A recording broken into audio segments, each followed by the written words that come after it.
AMC was one of our top names, our top 10 names on April 1st. So far, it's the best performer by far, with Joe, the coffee ETN, a distant second. By the way, take note of our Twitter handle, which is simply Portfolio Armor, if you'd like to follow us there. If you haven't paid attention to the stock market on Thursday, shares of AMC were up 35.58%. So, huge day for the former and now current meme stock. I believe this was an all-time high for AMC. So, let's take a look at how we can hedge AMC, assuming you're long the stock and you want to stay long for maybe a little bit more gains, but you don't want to give up all the gains you've gotten so far. So we go ahead and we open up the Portfolio Armor iPhone app, and we type in the symbol for AMC, which is AMC. For number of shares, here I'll put in 1,000. And then threshold, again, is the maximum decline that you're willing to risk. So here I'll enter in 30 for 30%. And for time to expiration, I'll stick with our default, which aims for options expiring closest to 6 months out. I tap Find Optimal Hedge, and I receive this error message saying no optimal puts are available. And the reason is the cost of protecting against a greater than 30% decline in AMC would cost you more than 30% of position value if you're using puts. So we can potentially find a hedge if we indicate we're willing to cap our possible upside.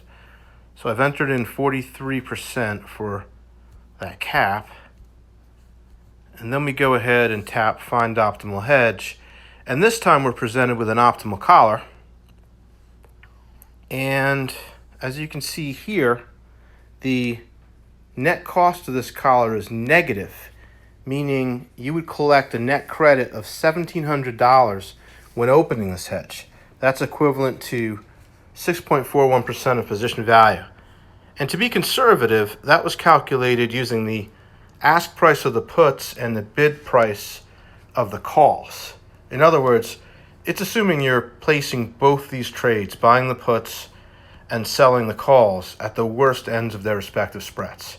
If you did that, you would have collected a net credit of $1,700 on Thursday, and your maximum upside, if you take into account this negative hedging cost, would have been close to 50% on the hedge.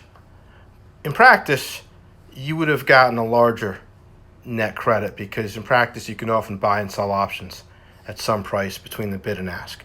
So something to consider if you're long AMC and you're looking to lock in some of your gains.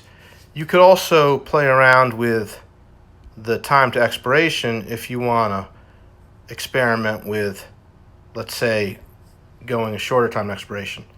And here, let's see, this looks pretty attractive. Using the same cap on your upside of 43% and a 30% decline threshold, but this time we're going out just to September 17th, and we're getting an even larger net credit of $2,900, or 10.94% of position value. So again, something to consider. If you're long AMC, congratulations, you've gotten a lot of gains in the last few months, and here's a chance to get a little bit more while limiting your downside risk.